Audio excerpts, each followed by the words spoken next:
Assalamualaikum warahmatullahi wabarakatuh. Yang terhormat penguji UKIN Universitas Negeri Gorontalo, perkenalkan nama saya Sri Wahyuni SPD, guru PPKN di SMK Negeri 10 Jeneponto, sekaligus mahasiswa PPG Angkatan 1 tahun 2023, jurusan Pendidikan Pancasila dan Kewarganegaraan Universitas Negeri Gorontalo.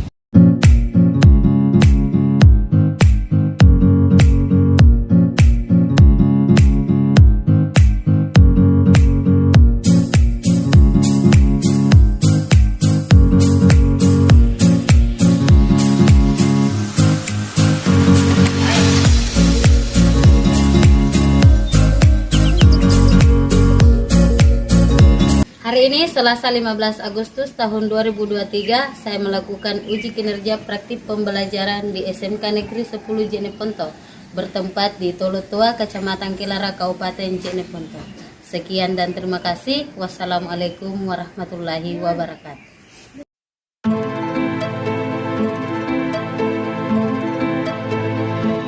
Bismillahirrahmanirrahim. Assalamualaikum warahmatullahi wabarakatuh. Waalaikumsalam warahmatullahi wabarakatuh. Alhamdulillahirrahmanirrahim. Puji syukur kita panjatkan kepada Allah Subhanahu wa taala. Hari ini kita masih diberikan kesehatan dan kesempatan untuk melaksanakan proses belajar mengajar seperti biasanya. Salam serta salawat senantiasa tercurah kepada baginda Nabiullah Muhammad sallallahu alaihi wasallam. Sallallahu alaihi wasallam. Ya, sebagai suri tauladan bagi kita semua. Hari ini sebelum kita memulai pelajaran, lebih bagus kalau kita memulainya dengan berdoa terlebih dahulu. Ya, silakan dipimpin doanya. Baiklah, sebelum kita memulai mata pelajaran kita pada pagi ini, marilah kita berdoa bersama-sama menjalankan doa yang mulai.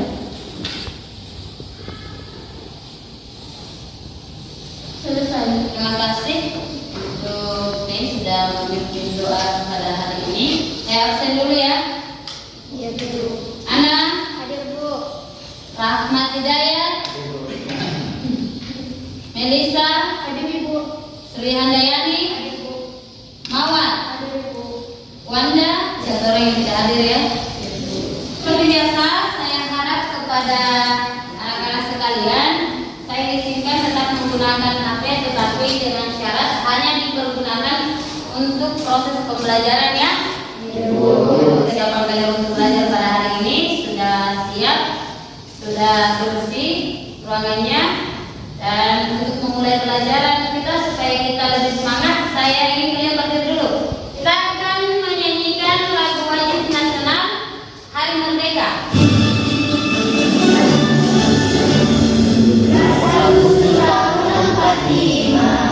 Itulah hari kemerdekaan kita. Hari merdeka, bangsa dan bangsa. Hari lahirnya bangsa Indonesia. Hari merdeka telah merdeka.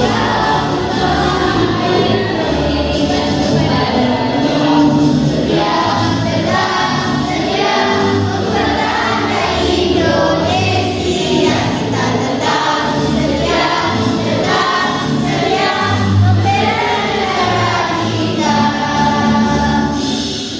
Materi kita yang lalu adalah substansi hak dan kewajiban asasi manusia dalam Pancasila. Apa ini substansi hak dan kewajiban asasi manusia dalam Pancasila? Silakan.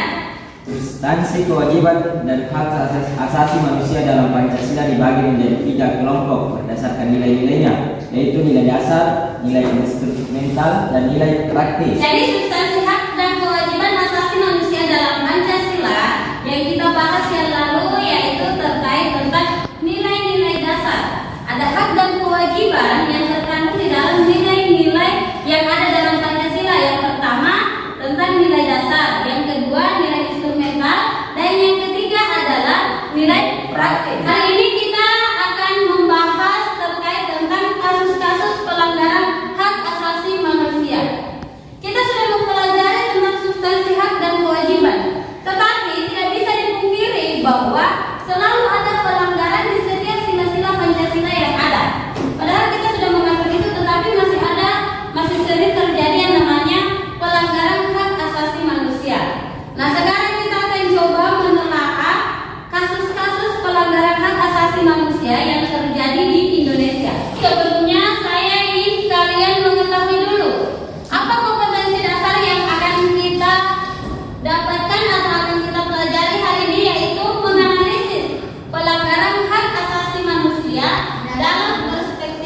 Pancasila dalam kehidupan berbangsa dan negara. Ini indikatornya, tadi kompetensi dasarnya kita kembangkan ke indikatornya. Nah, tujuan utama dalam pembelajaran ini adalah Saya, Bu. ya, silakan. Setelah mempelajari materi ini, peserta didik mampu 1. Menjelaskan faktor penyebab terjadinya pelanggaran HAM. 2. Mampu mengidentifikasi pelanggaran HAM. Tujuan selanjutnya adalah silakan. Setelah melakukan diskusi kelompok, siswa diharapkan mampu menganalisis kasus-kasus pelanggaran hak asasi manusia. Kita sebentar akan berdiskusi kelompok dan diharapkan setelah kalian berdiskusi kalian mampu menganalisis kasus-kasus pelanggaran hak asasi manusia. Selama proses pembelajaran kita tetap ada 2 lingkup penilaian yang akan saya nilai, yaitu sikap.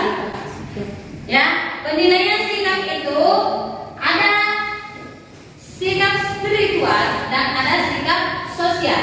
Sikap spiritual adalah saya menilai bagaimana kalian berdoa dengan baik dan benar, mengucapkan salam, menjawab salam dan sebagainya. Penilaian sosialnya adalah bagaimana kalian bersikap selama proses pembelajaran. Apakah kalian sopan atau tidak? Apakah kalian melakukan aktivitas di luar dari apa yang harusnya kita lakukan? Disitulah yang jadi penilaian saya, ya.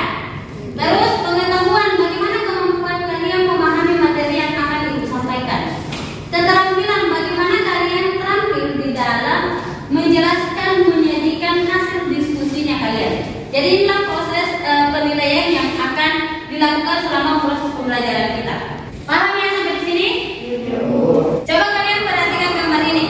Ini gambar bulian. Terus ini pembunuhan. Kedua kasus ini merupakan pelanggaran HAM atau bukan? Kenapa kira-kira dikatakan sebagai pelanggaran HAM? Melanggar hak asasi manusia. Karena melanggar hak asasi manusia. Penyebab pelanggaran HAM di Indonesia ada 2 faktor yang mempengaruhi pelanggaran HAM itu terjadi. Faktor yang pertama adalah faktor internal. Yang pertama sikap egois. Sikap egois adalah sikap di mana kita tidak mempedulikan orang lain tetapi lebih mempedulikan diri kita sendiri. Ini adalah salah satu faktor menyebabkan kita melanggar HAM atau terjadinya pelanggaran HAM terhadap orang lain. Itu salah satu faktornya adalah kita bersikap egois. Yang kedua, rendahnya kesadaran HAM. Kita tidak sadar, kita tidak paham terkait tentang apa itu hak asasi manusia. Bagaimana sebenarnya hak asasinya manusia. Tidak ada pemahaman dalam diri kita, kita tidak sadar bahwa orang lain itu memiliki hak yang sama dengan diri kita sendiri. Itu faktor internal, ya. Terus sikap tidak toleran. Sikap tidak toleran di sini yang saya maksud adalah ketika kita lakukan sesuatu dan orang lain melakukan juga sesuatu, kita tidak mau menerima ketika itu tidak sama dengan apa yang kita lakukan. Itu kita tidak toleransi. Kita tidak memiliki sifat toleran kepada orang lain. Kalau kita merasa bahwa ini tidak enak saya rasa, ya kita lakukan. Pokoknya kau tidak boleh begini. Kita menghalangi orang lain melakukan sesuatu hal, padahal itu melanggar hak asasinya orang. Setiap orang itu memiliki hak. Jadi kita harus bisa memberikan toleransi kepada orang lain. Ini adalah faktor internal. Terus faktor eksternal, yaitu penyalahgunaan kekuasaan. Sering terjadi ini, ya. Ibu. Faktor eksternal itu adalah faktor dari luar yang mempengaruhi karena kondisinya kita sehingga kita melakukan pelanggaran HAM kepada orang lain. Kedua, ketidaktegasan aparat penegak hukum. Aparat penegak hukum melakukan sebuah hukuman kepada orang yang melakukan pelanggaran hukum tapi tidak tegas, sehingga orang sering melakukan kesalahan lagi atau pelanggaran lagi. Padahal tidak harusnya seperti itu. Namanya pelanggaran hak asasi manusia, ya harusnya penegak hukum sesuaikan dengan aturan yang berlaku di dalam hukum kita. Tetapi pada dasarnya itu masih sering terjadi tidak tegas di dalam pelanggaran HAM. Yang ketiga, teknologi yang disalahgunakan.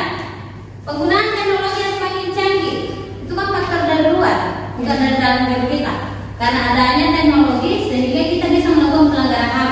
Contoh misalnya banyaknya kasus hoax, terus banyaknya penipuan lewat online, banyaknya yang diambil uangnya di ATM melalui aplikasi dan sebagainya. Itu adalah faktor eksternal. Yang terakhir, kesenjangan sosial dan ekonomi. Kesenjangan sosial dan ekonomi yang dimaksud di sini adalah kalau misalnya kita itu karain, biasa dipandang remeh orang yang bukan karain. Kalau kita Andi, kita bilang, saya ini orang hebat karena saya ini Andi. Terus persoalan ekonomi, kalau anggap dirinya kaya, kalian pandang remeh orang yang miskin. Seenaknya ini berkata, seenaknya ini bertindak karena dia merasa karain, merasa orang kaya dan sebagainya. Padahal itu tidak seperti itu. Tidak semestinya kita melakukan hal-hal demikiannya. Tapi ini adalah dua faktor internal dan eksternal yang sering melakukan pelanggaran hukum karena kedua faktor tersebut. Paham sampai sini? Sekarang kasus pelanggaran hak asasi manusia. Pelanggaran HAM itu ada dua jenisnya. Yang pertama, pelanggaran HAM ringan. Pelanggaran HAM ringan adalah pelanggaran yang tidak mengancam keselamatan jiwa manusia. Ya, artinya tidak mengancam keselamatan jiwa manusia, tetapi dapat berbahaya jika tidak segera ditanggulangi. Oke, jadi pelanggaran HAM ringan itu, ingat ya, catatan penting itu pelanggaran HAM ringan adalah pelanggaran yang tidak mengancam keselamatan jiwa manusia. Nah, ingat diingat baik itu. Melakukan, contohnya melakukan perlindungan baik secara langsung maupun melalui media sosial. Sering terjadi tuh, bully temannya, dimaki temannya, baik itu secara langsung maupun melalui media sosial, dibuatkan status yang tidak baik. Nah, ini semua tidak harus dilakukan ya. Ya Bu. Terus meminta orang lain sependapat dengan dirinya. Karena kita meminta, pokoknya kamu harus sependapat dengan saya. Tidak boleh tidak. Nah, itu merupakan pelanggaran HAM. Terus melarang orang lain beribadah, mendapatkan informasi atau pengajaran. Ya, melarang orang lain untuk mendapatkan informasi, melarang orang lain berpendapat. Apapun yang melakukan pelanggaran yang mengucilkan orang, itu adalah sebuah pelanggaran hak asasi manusia. Paham ya? Jadi sudah paham dengan pelanggaran HAM ringan serta contohnya. Selanjutnya adalah pelanggaran hak asasi manusia HAM berat. Tadi kan HAM ringan, sekarang HAM berat. Pelanggaran HAM berat yaitu pelanggaran HAM yang membahayakan dan mengancam nyawa manusia. Contohnya pembunuhan, ya, perbudakan, kejahatan genosida, penganiayaan hingga cacat. Ini adalah pelanggaran-pelanggaran HAM berat. Jadi yang mengancam nyawa orang lain itu adalah pelanggaran HAM berat. Ini contoh kasus pelanggaran HAM di Indonesia. Kalian bisa lihat kasus pembunuhan. Silakan dilihat beberapa contoh kasus yang ada di atas.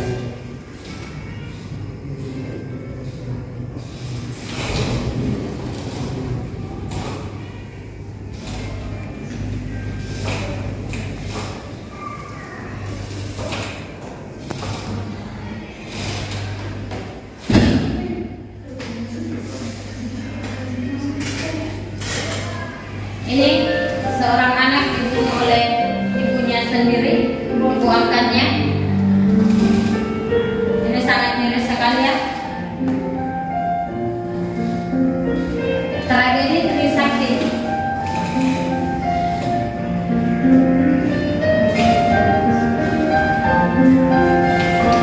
Ini pada saat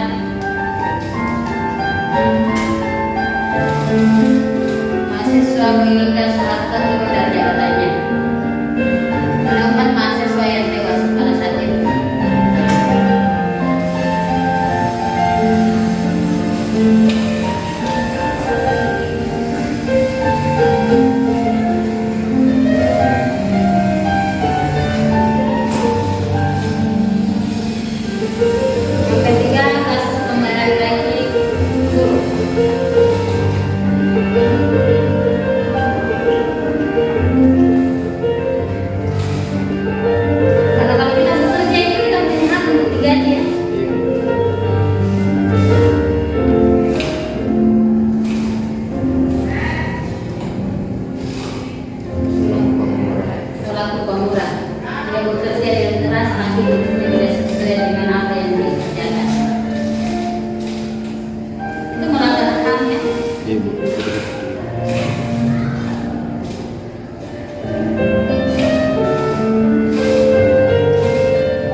Ya, ini adalah menit salah satu tokoh yang memperjuangkan hak asasi manusia.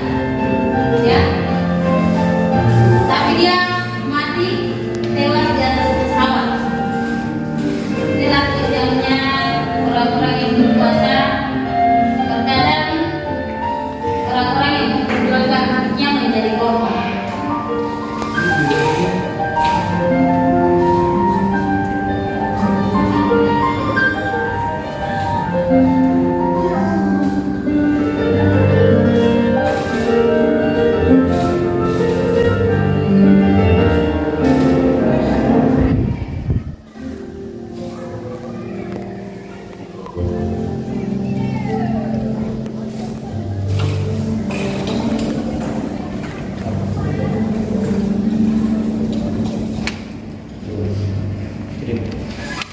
Oke. Bagaimana? Terima kasih. Ya, jadi itu adalah contoh kasus HAM yang ada di Indonesia, ada beberapa hal. Dan masih banyak sekali lagi kasus pelanggaran HAM yang ada di sekitar kita. Kalau kita lihat TV, hampir setiap hari ada pelanggaran hak asasi manusia yang kita lihat. Ya? Ini juga ada beberapa contoh kasus pelanggaran HAM yang terjadi di Indonesia, yaitu peristiwa Tanjung Priok, peristiwa Trisakti, pembunuhan Marsina, kasus Munir dengan gerakan Aceh Merdeka. Banyak sekali. Padahal HAM ini sudah diatur oleh PBB. Ini masih saja sering terjadi. Kita akan bagi kelompok dulu ya. Kelompok 1, 2, 3, dan 4. Yang menjadi bahan diskusi kita hari ini. Nanti saya bagikan yang KPD-nya. Dalam kasus kerangkeng manusia yang bupati nonaktif terbit rencana tahun angin. Sebelumnya diketahui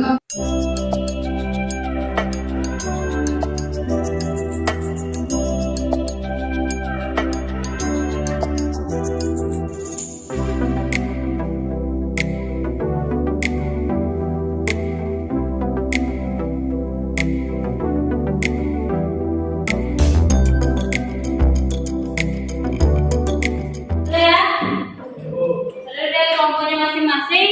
Nah, sekarang yang akan kalian diskusikan soal pertamanya menganalisis pelanggaran hukum yang dilakukan oleh pelaku tersebut dari video tadi. Terus dari kasus tersebut apa saja yang menyebabkan terjadinya pelanggaran HAM. Nah, yang terakhir adalah kalian menentukan solusi untuk mengatasi masalah tersebut. Silakan kalian buka di KPD-nya dengan paham aja. Ada di situ, ada beberapa materi. Jika ada yang kurang lengkap boleh di-share di sana.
hak asasi manusia. Kemudian analisis pelanggaran hukum yang dilakukan oleh pelaku tersebut, yaitu melanggar pasal 351 ayat 3 di Kode Pidana.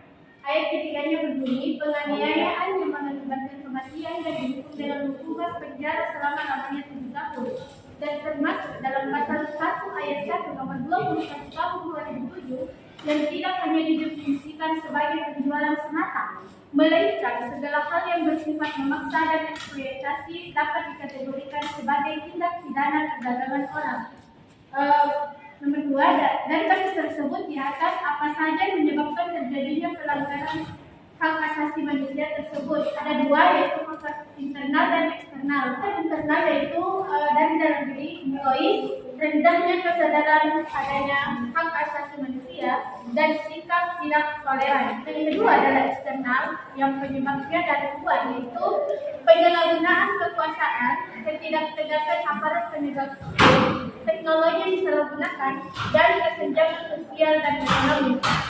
Ketiga, solusi untuk mengatasi masalah itu adalah pertama, mematuhi instrumen hak asasi manusia, melaksanakan hak asasi yang dimiliki, menghormati orang lain, tidak semena-mena terhadap orang lain, memahami bahwa selain memiliki hak, setiap orang juga memiliki kewajiban yang harus dijalankan. Untuk kelompok lain ada yang ingin memberikan saran atau keberatan? Perkenalkan, nama saya Putra dari kelompok 4. Ingin bertanya kepada kelompok 2 pasal-pasal apa saja yang melanggar perdagangan orang.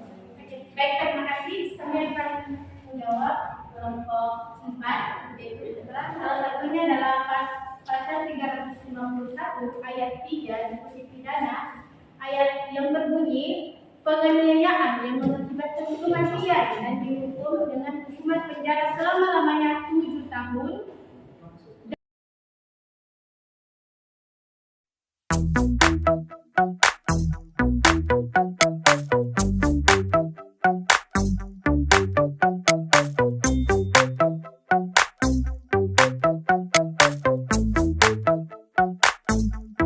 Baik, kepada Putra dan kelompok paham dengan jawaban dari kami. Ada katanya dari kelompok 3. Baik, Assalamualaikum warahmatullahi wabarakatuh. Kami dari kelompok 3 ingin menjawab pertanyaan dari kelompok 2, yaitu segala warga negara bersama kedudukannya di dalam hukum dan pemerintahan dan kewajiban menjunjung hukum dan pemerintahan itu dengan tidak adil.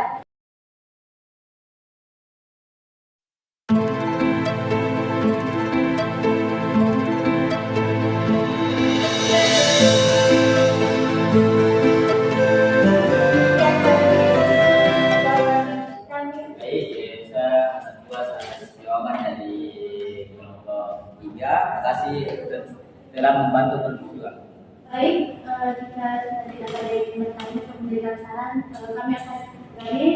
Maaf, jadi dari kurangnya mohon dimaafkan. Wabillahi taufiq wal hidayah. Wassalamualaikum warahmatullahi wabarakatuh. Waalaikumsalam. Yang mana dulu? Kita akan bahas dari hasil diskusinya kalian. Bagaimana? Menurut kalian kelompok 1 dulu. Bagaimana menurut kelompok 1 dari pembahasan kelompok 2, 3, dan 4? Bagaimana? Apakah sudah sesuai dengan apa yang kalian juga diskusikan atau ada perbedaan menurut kalian? Ikutkan saja pendapatnya kalian. Kira-kira itu sudah sama atau ada perbedaan atau sedikit, silakan diubahkan. Ada sedikit perbedaan, tapi mungkin garis besarnya belum sama. Sama, ya. Oke, untuk kelompok 2, bagaimana pendapatnya? Mungkin ada perbedaan dari mungkin dari kata-katanya, tapi menilai maknanya itu sama-sama dalam kode pidana dalam pelanggaran hak asasi manusia. Oke. Untuk kelompok 3, bagaimana pendapatnya kelompok 3? Setelah yang pembahasan sebenarnya banyak yang sama, Bu. Tapi dalam pasal-pasal agak berbeda. Oke. Bagaimana pendapatmu terkait tentang apa yang diungkapkan oleh teman-temanmu? Apakah sama dengan yang kamu asumsikan ataukah berbeda dengan apa yang mereka ungkapkan? Berbeda. Bedanya itu kita ada yang ambil pasal 3, 5, dan 6, ada yang ambil pasal 33, pasal 51, dan kami mengambil pasal 2 dan 7. Oke, tepuk tangan untuk kita semua. Kalau saya lihat dan saya telah apa yang kalian telah diskusikan itu sudah sangat bagus. Intinya bahwa kalian sudah paham sebenarnya bagaimana menganalisis suatu masalah di mana pelanggaran itu pasal-pasal berapa saja yang dianggap oleh kasus tersebut. Kalian sudah bisa melihat itu. Terus apa penyebabnya sehingga terjadi pelanggaran tersebut dan bagaimana solusinya. Kalian sudah bisa memetakan itu semua secara umum. Namun ada beberapa hal yang masih ada kekeliruan sedikit terkait tentang pasal-pasal yang dibacakan tadi. Ada beberapa orang yang membacakan.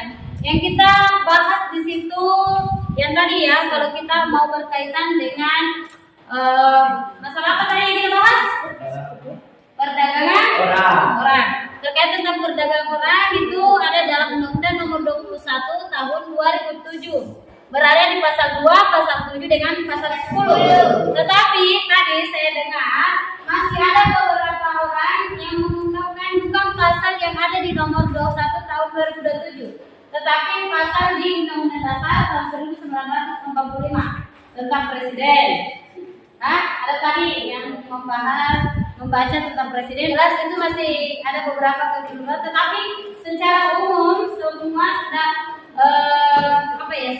sudah kena ini. Sudah ada beberapa kelompok yang sudah mendapatkan jawaban yang pas terkait isi pasal 2, pasal 7 dengan pasal 10. Nah, selain daripada Undang-Undang Nomor 21 Tahun 2027, ada juga pasal lain dalam KUHP pidana. Ya, Kitab Undang-Undang Hukum Pidana, yaitu pasal 333, pasal 351, 352, 353 dan 170 terkait tentang perdagangan orang. Alhamdulillah, saya sangat senang dengan antusiasnya kalian. Apa yang sudah kalian sampaikan secara umumnya itu sudah sangat luar biasa dan sangat bagus. Kalian artinya sudah paham apa yang harus kita cari. Sekarang kita sudah masuk di bagian akhir pembelajaran kita pada hari ini, yaitu refleksi pembelajaran. Ada yang tahu apa manfaat yang kita pelajari pada hari ini? Kawan, silakan. Manfaat yang dari proses pembelajaran hari ini adalah pengen mengetahui kasus-kasus pelanggaran HAM dapat memberikan pelajaran bagi kita akan pentingnya menjaga hak asasi manusia dan diperlukan toleransi di setiap tindakan agar kita tidak melakukan pelanggaran HAM. Tambahan, silakan. Baik, saya ingin mengungkapkan manfaat yang saya dapat itu mengetahui apa-apa saja HAM yang terjadi di Indonesia dan juga apa penyebabnya. Oke, baik. Jadi manfaat pembelajaran kita pada hari ini, kalian yang rasakan bahwa kalian memang mengetahui kasus-kasus yang sering terjadi di Indonesia, kasus apa saja yang sering terjadi, pelanggaran-pelanggaran apa saja, dan bahkan di sekitarnya kita tidak sadar bahwa ternyata kita juga sering melanggar haknya orang lain. Ya, jadi mari mulai dari sekarang kalian lihat, kalian telah ambil sekalian hak-hak apa saja yang pernah kalian ambil di orang lain dan bagaimana caranya supaya kalian tidak melakukan pelanggaran tersebut. Yang paling utama adalah kalian harus sadar akan hak orang lain. Kalian harus sadar bahwa hak asasi manusia itu ada. Paham ya? Bagaimana pelajaran hari ini? Benar? Kesimpulan dari pelajaran kita hari ini adalah setiap orang harus mampu menyeimbangkan antara hak dan kewajiban. Seseorang dengan kesadaran hak yang tinggi akan mampu menghormati, menghargai, dan tidak semena-mena terhadap orang lain, sehingga pelanggaran HAM akan terhindari. Terakhir, menurut Filipus, hujan keseimbangan hak dan kewajiban merupakan merupakan elemen penting negara-negara. Jadi keseimbangan antara hak dan kewajiban itu sangat penting. Supaya apa? Supaya kita hidup dengan bahagia, hidup dengan sejahtera, dan tidak menindas orang lain. Pertemuan kita selanjutnya adalah upaya penegakan hak asasi manusia. Jadi pertemuan minggu lalu kita sudah membahas substansinya. Sekarang kita membahas tentang kasus pelanggarannya. Dan minggu ke depan kita akan membahas tentang upaya penegakan hak asasi manusia.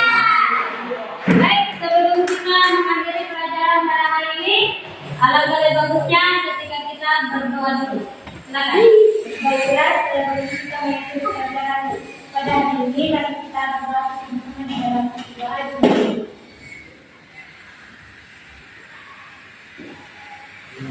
Berdoa selesai. Terima kasih untuk kalian, semangat untuk belajar dan jangan pernah menyerah dalam menuntut ilmu dari peserta didik yang berkualitas dan membanggakan untuk bangsa dan negara. Sekian dan terima kasih. Wabillahi taufiq wal hidayah. Wassalamualaikum warahmatullahi wabarakatuh. Waalaikumsalam warahmatullahi wabarakatuh.